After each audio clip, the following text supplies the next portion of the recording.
How to change font on Squarespace. So in order to do that, you first need to head over to your Squarespace website.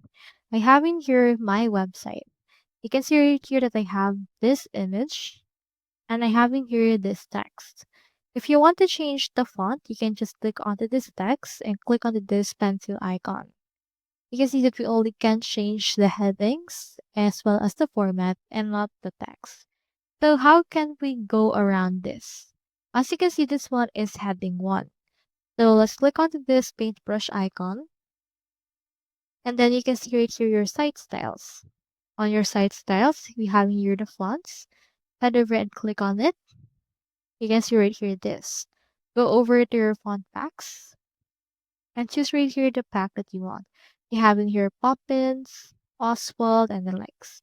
Just choose right here the one that you want. Let's choose this Sansita. As you can see, the font has been changed according to this. So that's all there is today, and I hope this video helped you out.